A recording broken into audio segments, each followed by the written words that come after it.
Hello दोस्तों। तो कैसे हो आप? तो प्यारे बच्चों, आपकी तैयारी अच्छी चल रही होगी और आपके एग्जाम की डेट भी आ चुकी है। आप सभी को पता होगा आपका जो एग्जाम होने वाला है वो 13 अप्रैल को होने वाला है और उसकी आप तैयारी बड़े जोरों से कर रहे होंगे। आज की इस वीडियो में मैं आपको कराऊंगा मैथ्स के 3 टॉपिक जो कि आपके सिलेबस में हैं। ये टॉपिक आपके रहेंगे number system, factors and LCM and HCF. ये 3 टॉपिक के कराऊंगा। मैं आपको इस 3 टॉपिक के 30 मोस्ट इंपोर्टेंट क्वेश्चन कराऊंगा। ये क्वेश्चन जब आप सॉल्व करोगे तो सबसे पहले अपनी कॉपी में ऐसे नंबर लिख लीजिएगा। अपना आंसर पहले खुद लगाना, आपका जो भी आंसर लगे उसको लगाना और साथ-साथ चेक करना कि आपका सही है या गलत है। जैसे भी आपका आंसर हो चेक करना, आपको सिर्फ वीडियो को देखना नहीं है। आपकी अब मैं प्रैक्टिस करा रहा हूँ और थोड़ा जल्दी-जल्दी बताऊँगा ताकि जल्दी-जल्दी क्वेश्चन कवर हो जाएँ, आपका टाइम ज़्यादा खर्च ना करे, वीडियो ज़्यादा लंबी ना बने। तो शुरू करते हैं। क्वेश्चन नंबर 1 इसमें आपसे पूछ रखा है which of the following is an irrational number. ठीक है? जब तक आपको रेशनल, ठीक है? मैंने क्या लिखा है यहाँ पे दे रखा है आपको इरेशनल। अगर आपको रेशनल इरेशनल की डेफिनेशन नहीं पता होगी तो आप क्वेश्चन नहीं कर पाओगे। और एक आपको मैं लिख दिया रेशनल। 2 टाइप के नंबर होते हैं, रेशनल और इरेशनल। ठीक है? इरेशनल नंबर वो होते हैं जिसको आप p बाई क्यू की फॉर्म में ना लिख सको। ठीक है? जो p बाई क्यू की फॉर्म में लिख सकते हैं उसको हम बोलते हैं रेशनल नंबर। ठीक है? a बटा b की फॉर्म में लिखेंगे उसको हम रेशनल नंबर बोलेंगे और जो नंबर a बटा b की फॉर्म में आप नहीं लिख सकते उसको हम बोलेंगे इरेशनल नंबर। आपसे ये पूछ रखा है तो देखो इसमें क्या है कि 2 दे दिया, रूट 4 का क्या निकल जाएगा आपका, इसका 2 बार निकल जाएगा। तो ये क्या है, ये रेशनल नंबर है। इसे p बाई क्यू की फॉर्म में लिख सकते हैं, 2 बटा 1 लिख सकते हैं ना भाई हम इसको। ठीक है? आगे आपको दे दिया ये रिपीटेड डेसिमल दे दिया आपको, यानी इसको हम ऐसे लिखेंगे, फिर बाद में इसको सॉल्व करेंगे तो हमारा 12/99 आ जाएगा। तो मतलब इसको पी बाई क्यू की फॉर्म में लिख सकते हैं। तो ये भी क्या है हमारा, ये भी हमारा रेशनल नंबर है। ठीक है? और नीचे ये नीचे वाला जो 22/7 है ये भी बटे के फॉर्म में लिख सकते हैं, तो ये भी आपका क्या है, रेशनल नंबर है। तो बस ये बच गया आपका √7। इसको जब सॉल्व करोगे तो ये नॉन रिपीटिंग, ठीक है ना, नॉन रिपीटिंग और नॉन टर्मिनेटिंग आएगा, मतलब भाई खत्म ही नहीं होगा। √7 की जब वैल्यू निकालोगे तो ये वैल्यू खत्म ही नहीं होगी। तो इसका आंसर हमारा क्या हो जाएगा, सी हो जाएगा। सारी कहानी थी, आपको डेफिनेशन की पता होनी चाहिए, रेशनल इरेशनल। क्वेश्चन नंबर 2 इसमें दे रखा है the sum of the additive inverse and the multiplicative inverse of 2। अब आपको इनके बारे में नहीं पता होगा कि एडिटिव इनवर्स कौन से होते हैं और मल्टीप्लिकेटिव इनवर्स कौन से होते हैं, तो आप क्वेश्चन नहीं कर पाओगे। तो बच्चों सिंपल सी कहानी है, मैं बता देता हूँ आपको। जो एडिटिव इनवर्स होते हैं मतलब किसी नंबर में क्या नंबर जोड़ें, किसी नंबर में हम क्या नंबर जोड़ें उसका सम 0 हो जाए। जैसे मान लो 2 लिखा हुआ है तो मैं 2 में क्या जोड़ूंगा, इसका सम 0 हो जाए, तो मैं 2 में जोड़ूंगा -2, तो क्या हो जाएगा, 0 हो जाएगा। तो ये जो -2 है ये इसका कहलाएगा एडिक्टिव इनवर्स। ठीक है? यानी हमें इसका क्या मिल गया, -2। इसके बाद आपका दे दिया मल्टीप्लिकेटिव इनवर्स। ये वो होते हैं कि किसी नंबर को किससे मल्टीप्लाई करें कि उसकी वैल्यू 1 आ जाए। ठीक है? तो ये 2 लिखा हुआ है, 2 को मैं किससे मल्टीप्लाई करूँ, 1 आएगा तो मैं मल्टीप्लाई करूँगा 1/2 से। तो क्या आ जाएगा आपका, 1 आ जाएगा। तो 1/2 क्या हो जाएगा, 1/2 हो जाएगा, 2 का मल्टीप्लिकेटिव इनवर्स हो जाएगा। यानी दोनों वैल्यू मुझे मिल गई। ये -2 मिल गया मुझे और ये मिल गया मैंने 1/2। अब ये कह रहा है कि ये दोनों मुझे मिल गए, दोनों को आपको सम करके बताना है उसका सम कितना होगा। तो बीच में सम लगा दूंगा। इसको आप सोल्व करोगे तो क्या आएगा आपका, इसको हम सोल्व करेंगे तो 2 2 जा 4, ये क्या आ जाएगा -4 या +1 और ये आ जाएगा बटे में 2। और जो ऊपर सोल्व होगा हमारा तो क्या बच जाएगा ऊपर, -3/2। ये आपका आंसर आ जाएगा। सारा खेल इसी का था। ठीक है? एडिक्टिव इनवर्स का था और मल्टीप्लिकेटिव इनवर्स का था। ये वैल्यू बिल्कुल सिंपल है, जब तक आपको इनको नहीं पता होगा सोल्व नहीं कर पाओगे। क्वेश्चन नंबर 3 में दे रखा है find a rational number between 1/3 and 1/2। यानी आपको बोल रखा है 1/2 और 1/3, इसके बीच में आपको बताना रेशनल नंबर। मैंने बताया रेशनल नंबर कौन से, जो जिसको बटे के रूप में लिख सके। यानी आपको किसी भी 2 नंबर के बीच का रेशनल नंबर निकालना हो तो उन 2 नंबर को जोड़ के आपको 2 से डिवाइड करना होगा। ये आप बस इतनी सी बात याद रखना। अब मैं क्या कर दूंगा, इन दोनों को जोड़ के 2 से डिवाइड कर दूंगा। इन दोनों को मैं जोड़ूंगा और 2 से डिवाइड कर दूंगा, तो इन दोनों के बीच का रेशनल नंबर निकल जाएगा, यानी परिमेय संख्या निकल जाएगी। अब ऊपर वाले को जोड़ूंगा तो मेरा कितना बनेगा, क्रॉस मल्टीप्लाई करूंगा तो मेरा बनेगा 5/6। और नीचे क्या है हमारा, नीचे हमारा 2 है, ये 6 नीचे खिसक जाएगा तो हमारा आ जाएगा 5/12, इसका आंसर आ जाएगा। आप जैसे मर्जी कर लें, जो भी आपको मेथड बताओ, तो बस इसको आपको सोल्व करना है, सारी कहानी ये है। तो हमारा 5/12 आंसर आ जाएगा, जो कि हमारा कहाँ पे है, ऑप्शन नंबर हमारा बी में है। क्वेश्चन नंबर 4 इसमें कह रहा है कि इस नंबर की वैल्यू बताओ। आपको नंबर दे रखा है। अब इसमें कहानी क्या होती है कि जब भी बेस, जब देखो वीडियो को रोकना है, आपको सिर्फ क्वेश्चन देखने नहीं है, सॉल्व करना है, कॉपी पेन लेके बैठना है। मैं स्टार्टिंग में बता चुका हूँ, तभी आपकी प्रैक्टिस हो पाएगी।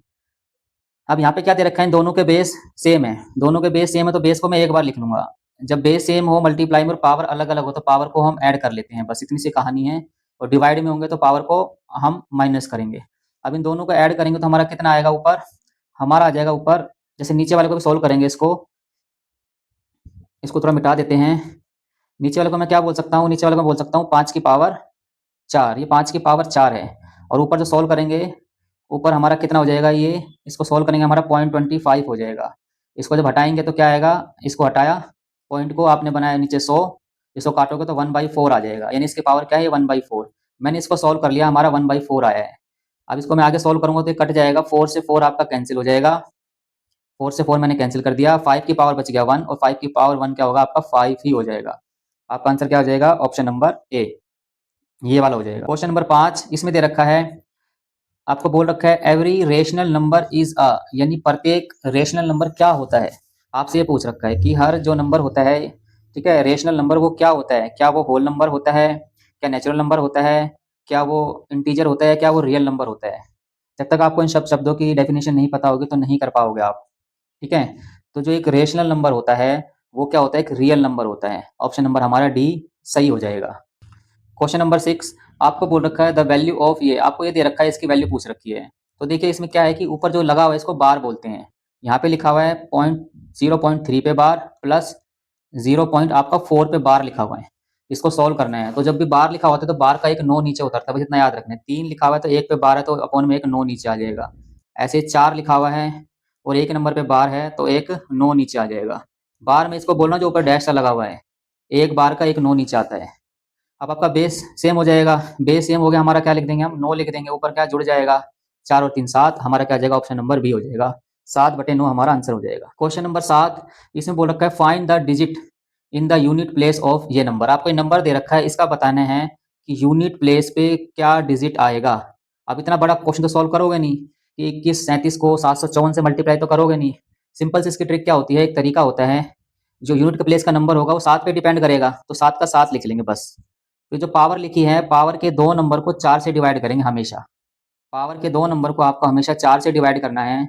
इसको अगर 4 से डिवाइड करेंगे तो हमारा रिमाइंडर कितना बचेगा, हमारा रिमाइंडर बचेगा 2। अब इस 2 को इस पे लगा देंगे और कितना हो जाएगा, 7 की 2 कितना होता है, 7 × 7 आपका हो जाएगा 49, यानी इसका लास्ट नंबर यानी यूनिट नंबर क्या आ जाएगा हमारा 9, जो कि आपका ऑप्शन नंबर डी सही हो जाएगा। इसको ऐसे सॉल्व करेंगे, ध्यान रखना। इसके अलावा मैं थोड़ी बात बता दूं कि 6 की पावर कुछ भी हो, 6 की पावर कुछ भी हो, उसका यूनिट डिजिट पे 6 ही आएगा। 1 की पावर कुछ भी हो तो उसका 1 ही आएगा, और ऐसे 5 की पावर कुछ भी हो उसका यूनिट डिजिट पे 5 ही आएगा, ये आपको कुछ याद रखना। इसके अलावा आपको ये जो नंबर दे रखा है उसको 4 से डिवाइड करना ही होगा। इसमें पता है एक क्वेश्चन बहुत सारे क्वेश्चन बनते हैं, है ना, वीडियो बड़ी हो जाएगी, लेकिन मैं बस प्रैक्टिस करो कि आपने कितना सीख रखा है, जहाँ से भी सीख रखा है, स्कूल में, ठीक है, किसी बुक से कहीं से भी सीखा है, तो एक बार प्रैक्टिस जरूर करना इन क्वेश्चनों की, ठीक है। क्वेश्चन नंबर 8 दे रखा आपको, ये कह रहा है if n is a natural number, n क्या नेचुरल नंबर है, तो रूट n क्या होगा, रूट n क्या होगा, ये बोल रहा है कि रूट n नेचुरल नंबर भी हो सकता है, रूट n और इरेशनल नंबर भी हो सकता है, या रूट n नेचुरल नंबर होगा या इरेशनल होगा या रेशनल होगा, क्या होगा n, ये पूछ रखा है। तो देखिए n एक नेचुरल नंबर है तो n को मैं क्या मान लूंगा, n को मैं मान लूंगा 1, n को 1 मान लूंगा तो बाहर क्या निकलेगा, एक नेचुरल नंबर निकल गया। अगर n को मैं 2 मानूंगा तो बाहर क्या निकलेगा, ठीक है, तो ये क्या निकलेगा, इरेशनल नंबर निकलेगा ना, 4 1 4 2 और ये चलता चला जाएगा। n को अगर मैं 4 मानूंगा तो क्या होगा, 2 निकल जाएगा। तो ये नेचुरल नंबर भी हो सकता है और इरेशनल नंबर भी हो सकता है, ठीक है ना, लेकिन रेशनल नहीं होगा क्योंकि ये बटे में नहीं आएगा इसका आंसर। तो आपका ऑप्शन नंबर डी सही हो जाएगा, ठीक है, ये याद रखना। सारा खेल इसके डेफिनेशंस का आपको कितनी पता है। नंबर 9 इसमें दे रखा है the difference between the place value and face value of 7, यानी इस नंबर में आपको 7 की प्लेस वैल्यू और 7 की फेस वैल्यू के बीच में डिफरेंस बताना है। तो इस नंबर में जो 7 है, 7 की प्लेस वैल्यू कैसे निकलेगी, हम 7 लिख देंगे। 7 के बाद कितने नंबर हैं, 1 2 3, तो 3 जीरो लगा देंगे। किसी नंबर की प्लेस वैल्यू ऐसे निकालेंगे। फेस वैल्यू किसी नंबर की वो सेम ही होती है, उसमें कोई डिफरेंस नहीं होता। 7 की फेस वैल्यू 7 होगी, 6 की 6, 5 की 5, जो भी नंबर होगा उसकी वैल्यू फेस वैल्यू होती है। अब इसको माइनस करेंगे तो हम माइनस करेंगे तो यहाँ पे हो जाएगा हमारा 6 9 9 10, माइनस करेंगे तो यहाँ आएगा 3 9 9 6, जो कि हमारा कौन सा हो जाएगा, ऑप्शन नंबर हमारा बी सही हो जाएगा। क्वेश्चन नंबर 10 इसमें दे रखा आपको सबसे छोटा जो प्राइम नंबर है वो कौन सा होगा। तो सबसे छोटा प्राइम नंबर क्या होगा, हमारा 2 होगा। ध्यान रखना 2 एक ऐसा लौता प्राइम नंबर है जो इवन नंबर भी है। इसके बाद जितने भी प्राइम नंबर है सारे ओड होंगे। और इसके अलावा एक चीज और याद रखना, कई बार आपसे पूछ लेता है कि 1 डिजिट का स्मॉलेस्ट प्राइम नंबर तो क्या होगा आपका 2, 1 डिजिट का सबसे बड़ा प्राइम नंबर तो क्या होगा आपका 7, फिर 2 डिजिट का छोटा पूछेगा तो 11, फिर सबसे बड़ा पूछेगा 2 डिजिट का तो 97, ऐसे 3 का भी पूछ सकता है, 4 से पूछ सकता है, लेकिन यहाँ पे 2 याद रखना, ठीक है। इसके बाद आपको एक और याद रखना है कि 1 से लेके 100 तक जो प्राइम नंबर होते हैं हमारे होते हैं 50, और 1 से लेके 50 नहीं होते, वो हमारे 25 होते हैं। कितने होते हैं? 25। और 1 से लेके 50 तक जो होते हैं हमारे, वो होते हैं 15, और 51 से लेकर 100 तक जो प्राइम नंबर होंगे वो हमारे 10। ये डाटा कई बार पूछ लेता है, तो इसको भी आप थोड़ा याद रखिएगा प्राइम नंबर में। इसके बाद आपके 10 क्वेश्चन आएंगे फैक्टर्स एंड मल्टीपल्स पे, ठीक है, गुणनखंड और गुणज पे आएंगे। देखते हैं कैसे क्वेश्चन बनेंगे।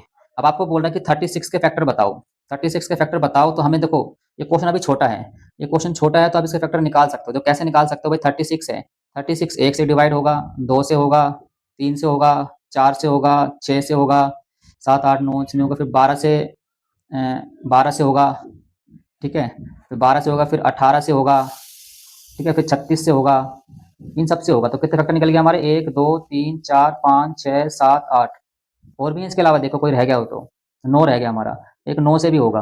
तो इसने आप ऐसे निकाल लिए, छोटा क्वेश्चन था तो हमारे कितने 9 फैक्टर हो गए, है ना। अगर बड़ा क्वेश्चन आएगा तो आपको ये फैक्टर मिल नहीं पाएंगे, उसका तरीका ही बता देता हूँ आपको कैसे करोगे। इसके लिए आप इसको डिवाइड करोगे, किससे? ऐसे बनाओगे आप डिवाइड मेथड से, एलसीएम वाले तरीके से। यहाँ पे कितना आएगा? 18, फिर 2 से काटा हमारा ना आएगा 9, फिर 3 से काटा 3 आएगा, फिर हमने 3 से काटा हमारा 1 आ जाएगा। यानी हमारा क्या आंसर आया? 2 की पावर 2 मल्टीप्लाई 3 की पावर 2। अब ये हमारा आ गया, ठीक है ना। इसमें हम क्या करेंगे, जो पावर लिखी है ना, पावर में 1 प्लस करके लिख देंगे, पावर में जो 1 प्लस करके लिख देंगे। अब इन दोनों को मल्टीप्लाई कर देंगे, 9 आ जाएगा। कितना ही बड़ा नंबर क्यों ना हो, उसके फैक्टर बताने के लिए आप तरीका इस्तेमाल कर सकते हो। इसमें आपको ऐसे ही फैक्टर बनाने हो, पावर में 1 प्लस करके मल्टीप्लाई कर देना है भाई बच्चों। इसके अलावा मैंने एक ना वीडियो बना रखी है, उसमें आपको मैंने बता रखा है, आपको 1 रुपए में पूरा प्रैक्टिस सेट भी मिल रहा है, आप उस सेट को जाके भी देख सकते हो। इससे आपकी पूरी तैयारी हो जाएगी, उसमें पूरी ओएमआर शीट मिलेगी। और मैंने 1 रुपए फीस जानबूझ के रखी है ताकि बच्चे इस सेट को सीरियसली लें, कोई इसे लाइटली ना ले, इसको डाउनलोड करा फेंक दिया, ऐसे नहीं। अगर पैसा खर्च करेंगे तो आप उसको सॉल्व भी जरूर करोगे, मेरा तो ये मानना है, ठीक है ना। फिर भी कोई दिक्कत तो आपको 1 रुपए ना देने में कोई समस्या हो तो भी बता देना, मैं आपको फिर भी दे दूंगा। चलो भाई आगे देखते हैं। ये कह रहा है कि 12 के जो फैक्टर है ना, उनका सम बताना है आपको। सम क्या होगा? तो 12 के 12 1 से कटेगा, 12 2 से कट सकता है, 3 से, 4 से, 6 से और 12 से। तो 12 के फैक्टर ये बन गए हमारे सारे। तो इन सबका सम बताना कि इन सबका सम क्या होगा, सबको जोड़ लेना है बस। तो सबका जोड़ करेंगे तो कितना आएगा हमारा? तो हम सबको जोड़ेंगे तो हम देख लेते हैं, हमारा आया ये हमारा हो जाएगा 1 और 2 3, 3 और 3 6, 6 और 4 10, और 10 और ये कितना 18, कितना हो जाएगा हमारा? 28 हो जाएगा सभी का सम। तो ऑप्शन नंबर ए हमारा सही हो जाएगा। नेक्स्ट क्वेश्चन है क्वेश्चन नंबर 13, ठीक है भाई। वीडियो को रोकना है, अपने आप ऐसे देखनी नहीं है वीडियो, ठीक है। कोई जादू नहीं चल रहा, कभी जादू देखने आ गए, कॉपी पेन इस्तेमाल करने पहले खुद से निकालना है। ये कह रहा है कि which of the following is a perfect number. अब आपको परफेक्ट नंबर की डेफिनेशन पता होगी तभी कर पाओगे। परफेक्ट नंबर की डेफिनेशन क्या होती है कि परफेक्ट नंबर वो होता है जिसके फैक्टर का सम वही नंबर आ जाए। जैसे मान लो 4 को पकड़ा मैंने, 4 के फैक्टर क्या होंगे? 4 के फैक्टर होंगे 1 और 2, 4 इन दोनों से डिवाइड होगा, ठीक है। अब इन दोनों का सम कितना आएगा? इन दोनों का सम आएगा 3। तो इन दोनों का सम तो 4 आया नहीं, तो ये परफेक्ट नंबर नहीं है। फिर पकड़ा हमने 6 को, तो 6 के फैक्टर क्या होंगे? 6 किस किस से कटेगा? तो 6 1 से कटेगा, 2 से कटेगा, 3 से कटेगा। अब इनके सम क्या होंगे? इनका सम क्या हो जाएगा? 6 हो जाएगा। तो इसके फैक्टर का सम वही नंबर हो जाए तो वो क्या होता है? परफेक्ट नंबर होता है। तो हमारा ऑप्शन नंबर बी सही हो जाएगा। आपको एक नंबर क्वेश्चन नंबर ए, ये ऑप्शन नंबर 8 भी ट्राई मतलब चेक करा देता हूँ आपको। मान लो 8 पकड़ा आपने, 8 किससे कटेगा? 8 1 से कटेगा, 2 से कटेगा, और फैक्टर क्या होंगे इसके? और ये कटेगा आपका 4 से, ठीक है ना। वो नंबर नहीं लेना, ठीक है, इससे छोटे फैक्टर लेने हैं। अब इन सबका सम देखो, सम क्या आएगा? इसका सम करा तो हमने कितना आया सम इसका? तो हम इसका सम 7 आ गया, तो वो नंबर तो खुद तो आया नहीं ना, तो ये होगा ही नहीं। तो ऑप्शन नंबर हमारा बी सही हो जाएगा। क्वेश्चन नंबर हमारा 14 है। 14 में दे रखा है कि इसके आपको बताने हैं, इसका प्राइम फैक्टराइजेशन करना है। इसका प्राइम फैक्टराइजेशन करोगे तो कितने टुकड़े बनेंगे? तो कुछ नहीं, आपको बस इसको ऐसे ही डिवाइड करना है, 2 से डिवाइड करते रहोगे, आपका आंसर आ जाएगा बस, और कुछ भी नहीं है। मैं इसको 2 से काटूंगा, तो 2 से मैंने इसको काटा तो कितने पे कटेगा? ये 6 पे, और ये 3 पे, और ये 0 पे। फिर मैं इसको 2 से काटूंगा, इसको मैं 2 से काटूंगा तो कितने पे कटेगा? तो ये 3 पे कटेगा, ये 1 पे कटेगा, फिर ये कटेगा आपका 5 पे, ठीक है। ये हमारा कट गया। आगे हम क्या इसको 3 से काटेंगे? 2 से तो कटना बंद हो गया ना भाई, अब 3 से काटेंगे। 3 से काटेंगे तो कितने पे कटेगा? 1 पे, 0 पे और 5 पे। फिर दोबारा काटेंगे इसको हम 3 से, तो 3 पे और ये कितना? 5 पे। फिर ये किससे कटेगा? फिर कटेगा 7 से, 7 पे 5 पे जाएगा, फिर हमारा कटेगा लास्ट में ये 5 पे। तो बस फैक्टर बन गया, इनको लिखना है बस आपको। हमारा क्या बन गया भाई? 2 की पावर कितनी है? 2 की पावर 2 है। 3 की पावर कितनी है? तो 3 की पावर 2 है। 7 की पावर 1 है और 5 की पावर 1 है, ठीक है ना। तो हमारा कौन सा आंसर हो जाएगा? तो ऑप्शन नंबर हमारा सी सही हो जाएगा। सॉरी, सी नहीं होगा भाई, ये तो 3 है ना भाई, सी नहीं होगा हमारा। क्या 2 की 2 कहाँ है? तो ऑप्शन नंबर हमारा ए सही हो जाएगा, ठीक है, इतना ही था बस और कुछ नहीं था इसमें। अब ये देखो फिर से आपका स्टेटमेंट वाला क्वेश्चन आ गया है। इसमें क्या कह रहा है, इसमें कह रहा है कि two numbers having only one as a common factor are called, यानी दो नंबर ऐसे जिनके, जैसे मान लो मैंने लिख दिया ये और ये, ठीक है, मैंने 15 लिख दिया, ये दो नंबर हैं, इनका जो कॉमन फैक्टर अगर एक होगा, इनका कॉमन फैक्टर एक होगा, मतलब दूसरे को ना काटें, तो वो क्या कहलाते हैं। जैसे मान लो मैंने नंबर लिख दिया 2 और ये 8 लिख दिया, तो इन दोनों का कॉमन फैक्टर एक नहीं होगा, एक भी होगा, दो भी होगा, बहुत सारे हो जाएंगे, ठीक है ना। लेकिन ऊपर वाले का क्या होगा, इन दोनों का कॉमन फैक्टर होगा एक। अब दो नंबर का जब कॉमन फैक्टर एक होगा तो वो हमेशा क्या होता है, वो को प्राइम नंबर होता है। यानी ऐसे नंबर के जोड़े जिनके कोई फैक्टर ना बने, सिर्फ वो एक से कटें, यानी एक दूसरे को ना काटे। मैं बोल दूं 21, 21 और बोल दूं, मैं बोल दूं 35, तो ये को प्राइम नंबर नहीं है, इनके फैक्टर तो एक होगा ही होगा, इसके अलावा इसके फैक्टर 7 भी हो जाएगा, तो ये दोनों को प्राइम नहीं है, ठीक है ना। ऐसे फैक्टर होते हैं जिसका सिर्फ एक से कटे, दोनों एक नंबर से कटे बाकी किसी से ना कटे, तो वो होता है को प्राइम। क्वेश्चन नंबर 16 फिर से आपका डेफिनेशन वाला क्वेश्चन आ गया, ठीक है, स्टेटमेंट वाला। Which of the following is a multiple of its factor. ठीक है भाई, अच्छा क्वेश्चन है। ऐसा नंबर जो अपने फैक्टर का मल्टीपल होगा, वो नंबर हमेशा क्या होगा, ये बताने हैं।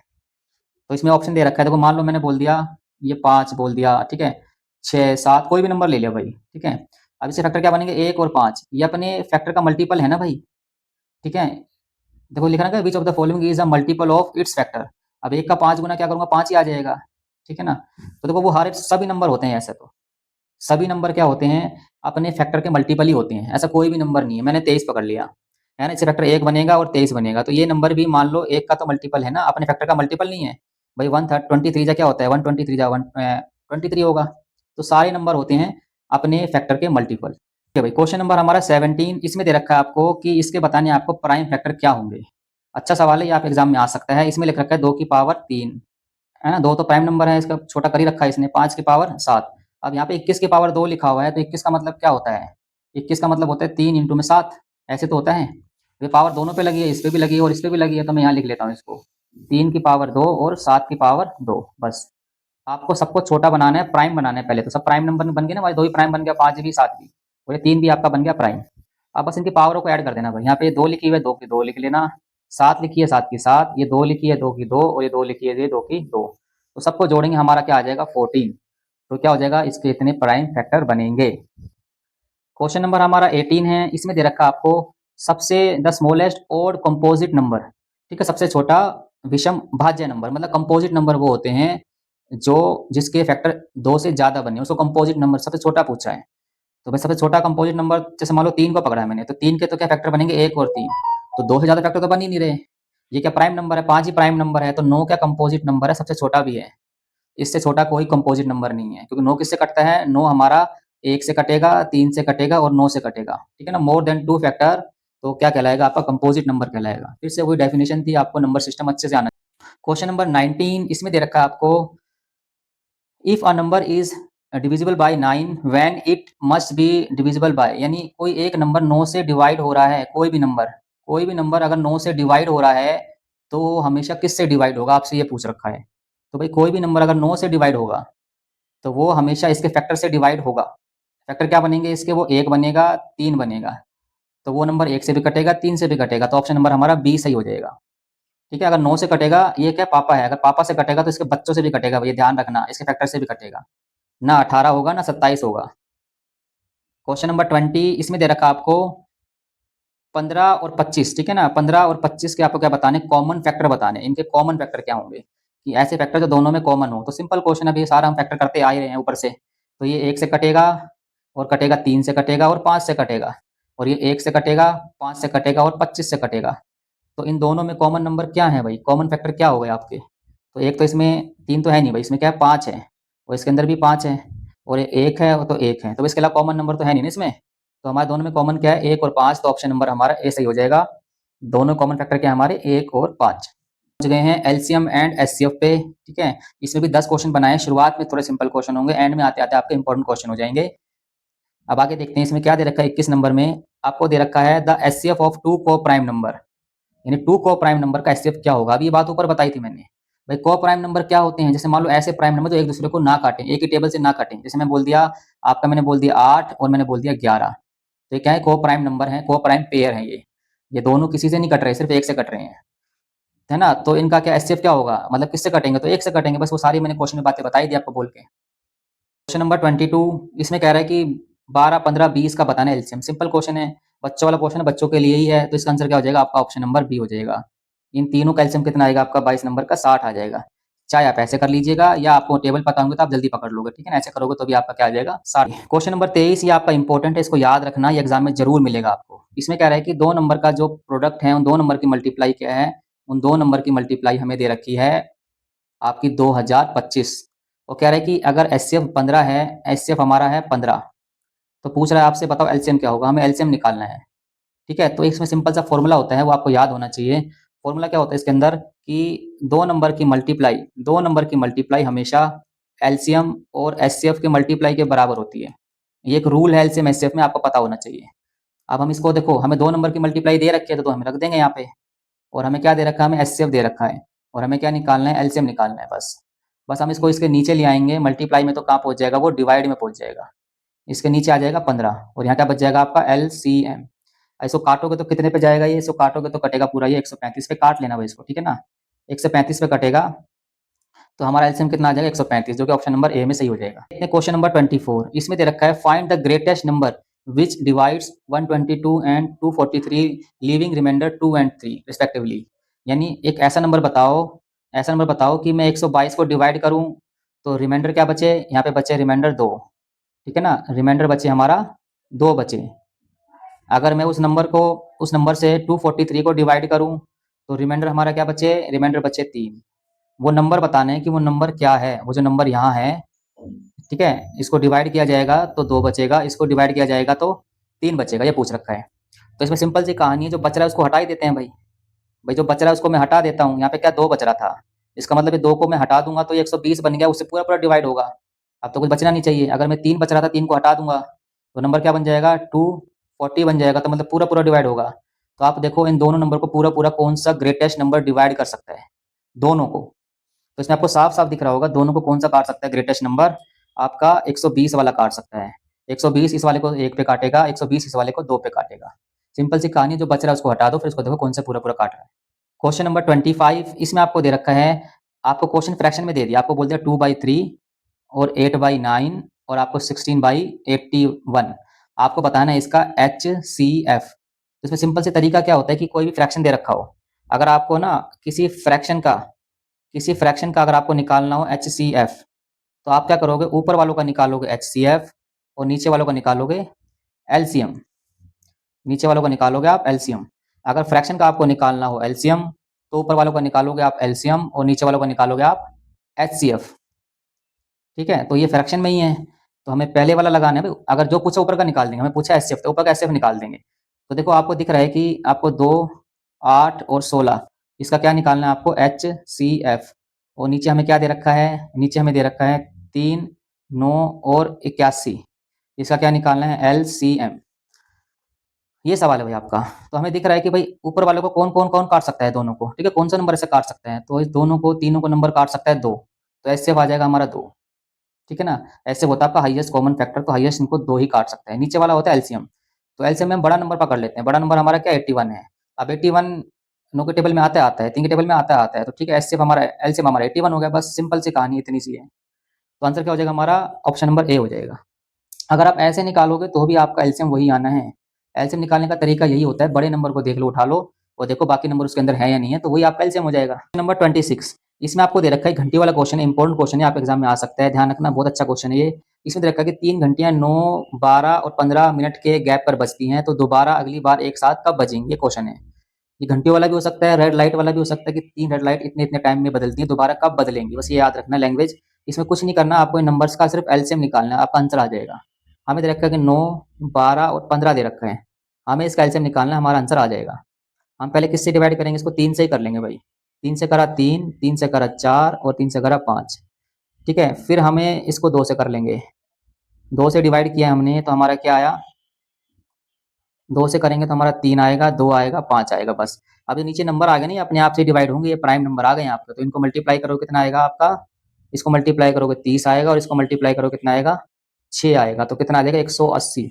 यानी 180 मिनट के बाद दोबारा बदलेंगे एक साथ, तो ऑप्शन नंबर ए हमारा सही हो जाएगा। आपको बस नंबर्स का एलसीएम निकालना है और कुछ भी नहीं है। आप जैसे मर्जी निकाल लेना, एलसीएम आपको निकालना आता होगा तो आराम से कर लोगे आप। क्वेश्चन नंबर 27, इसमें दे रखा है कि the LCM of two numbers is 48, the number are in ratio 2:3, the sum of the numbers, इन दो नंबर का सम बताना है। ठीक है भाई, दो नंबर हमें दे रखे हैं इस रेशो में और उनका एलसीएम हमें दे दिया है 48, ये हमारे पास क्वेश्चन है। तो इस नंबर को मैं क्या मान लूंगा, इस नंबर को मैं मान लूंगा 2x और इसको मान लूंगा 3x। ठीक है, अब इन दोनों का एलसीएम कितना आएगा, इन दोनों का एलसीएम आएगा 6x और ये किसके बराबर है, एलसीएम के बराबर है। इसको मैं काटूंगा, 6 से कट जाएगा तो कितने पे जाएगा ये जाएगा 8 पे, यानी x की वैल्यू क्या आ गई हमारी, 8 आ गई। नंबर हमने क्या माने थे, नंबर हमने माने थे 2x, यानी 2 इंटू 8 कितना हो जाएगा आपका 16, और ये नंबर माना था हमने 3x, यानी 3 इंटू 8 क्या हो जाएगा आपका 24। ठीक है, आपको दो नंबर मिल गए, अब 16 24 को आपको सम करके बताना उसका सम क्या होगा। अगर दोनों को हम जोड़ेंगे तो हमारा कितना आ जाएगा, हमारा आ जाएगा 40, जो कि हमारा ऑप्शन नंबर सी में सही हो जाएगा। हमारा क्वेश्चन नंबर 28, इसमें दे रखा आपको HCF of two consecutive even number is, यानी दो लगातार, कोई भी दो लगातार इवन नंबर का एचसीएफ हमेशा क्या होगा। जैसे मैंने पकड़ लिया 6 और 8, ये लगातार इवन नंबर हैं। मैंने मान लिया 10 और 12, ये लगातार इवन नंबर हैं, तो इनका हमेशा एचसीएफ क्या होगा। तो ये वाला ऊपर वाला नंबर भी 2 से डिवाइड हो रहा है, ये भी आपका 2 से डिवाइड हो रहा है, नीचे भी ये 2 से डिवाइड हो रहा है तो ये भी 2 से डिवाइड हो रहा है। कोई भी दो लगातार नंबर पकड़ लो तो उनका एचसीएफ हमेशा क्या होगा, आपका 2 होगा। क्वेश्चन नंबर आपका 29, ये कह रहा है कि सबसे छोटा नंबर बताओ, द लीस्ट नंबर बताओ जिसको हम 6 7 8 9 12 से डिवाइड करें और हर बार आपका हर केस में आपका एक रिमाइंडर बचे। तो इसमें आपको देखो कुछ नहीं करना, आपको एलसीएम क्या होता है, उनका मल्टीपल होता है, मतलब कुछ नहीं बचेगा, एलसीएम प्लस आपका रिमाइंडर, बस यही आपका आंसर होगा। कोई भी नंबर पूछे कि इनका बताओ कि इससे डिवाइड करें ये बचे, तो उसको जोड़ दो बस उठा के। हमें क्या करना है, हमें 6 7 8 और 9 और 12 का क्या निकालना है, एलसीएम निकालना है। और उसमें क्या ऐड कर देंगे हम, इसमें हम 1 ऐड कर देंगे। ठीक है ना, अब बच्चों इसका ना एलसीएम निकालना है, उसमें हम 1 ऐड कर देंगे, निकाल लेते हैं भाई एलसीएम इसका।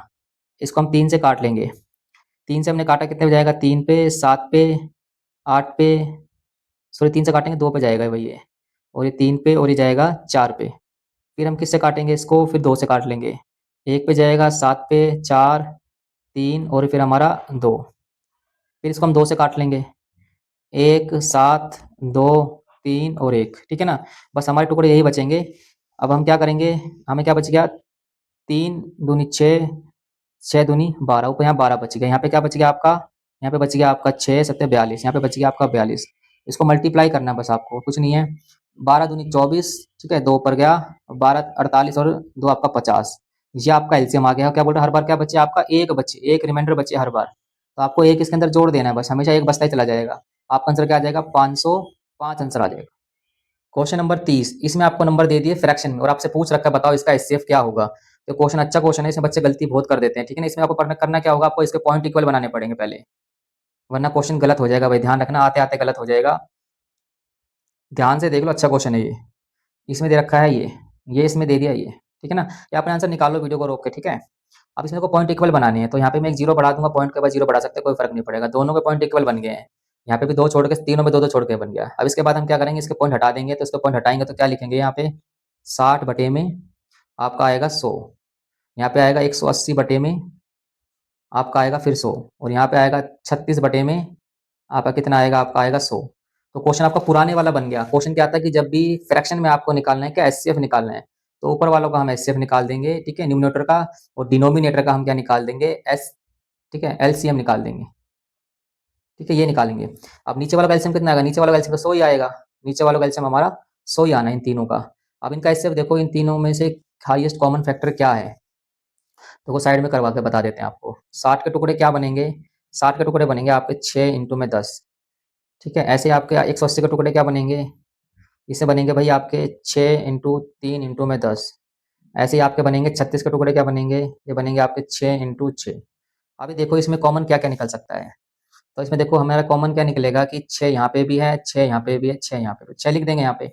और देखो यहाँ पे इसके टुकड़े क्या बनेंगे, इसके बनेंगे 5 और 2, इसके क्या बनेंगे 5 और 2, इसमें बनेंगे 2 और 3। तो एक और आ गया कॉमन, क्या आ गया, 2 2 और 2, बस इसके अलावा कुछ नहीं बनेगा इसके अंदर। आपका बनेगा 12/100 और 2 जीरो नीचे हैं तो 2 पॉइंट लग जाएंगे, आपका आंसर आ जाएगा ये, ऑप्शन नंबर बी आपका सही हो जाएगा। बस ध्यान रखना इसको फ्रैक्शन में बनाएंगे और उसके बाद ध्यान रखना इसको फ्रैक्शन में बनाएंगे और उसके बाद हम ऊपर वालों का एलसीएम नीचे वालों का एलसीएम निकाल देंगे। दोस्त आपको वीडियो कैसी लगी, अगर वीडियो आपको थोड़ी सी भी अच्छी लगी है तो वीडियो को लाइक जरूर करें, वीडियो को लाइक करें, दोस्तों के साथ शेयर करें। अगर चैनल को सब्सक्राइब नहीं करा है, चैनल को सब्सक्राइब करें और अपनी प्रैक्टिस करते रहें। आप एग्ज़ाम आने वाला है, जो भी आपने पढ़ रखा है, आप अगर नोट्स बना रखे हैं, उनको रिवीजन भी करें, ठीक है ना? ऐसे आपकी प्रैक्टिस और मजबूत हो जाएगी। और सभी को एग्ज़ाम के लिए फिर से all the best, all the best, all the best. Exam अच्छे से करना है, घबराना बिल्कुल नहीं है। और ओएमआर शीट भरने की प्रैक्टिस कर लेना। मैंने एक वीडियो बना रखी है, आप उस वीडियो में देख सकते हो कि ओएमआर शीट कैसे भरी जाती है, वो सारा बता रखा है आपको, ठीक है? कैसे गोले भरने हैं, किन चीज़ों का ध्यान रखना है, वो देख सकते हो। और एक प्रैक्टिस सेट ज़रूर कर लेना। अगर आप 6th में हो, चाहे 9th का कोई भी एग्ज़ाम दे रहे हो, एक प्रैक्टिस सेट ज़रूर कर लेना। वो भी मैंने बताया था आपको, मुझे व्हाट्सएप करोगे तो आपको ₹1 की, सिर्फ़ ₹1 की पेमेंट करनी है और मैं आपको प्रैक्टिस सेट भेज दूँगा। अगर वो भी ना कर पाओ तो मैं आपको वैसे भी भेज दूँगा। बस मेरा टारगेट है आप पढ़ाई करो और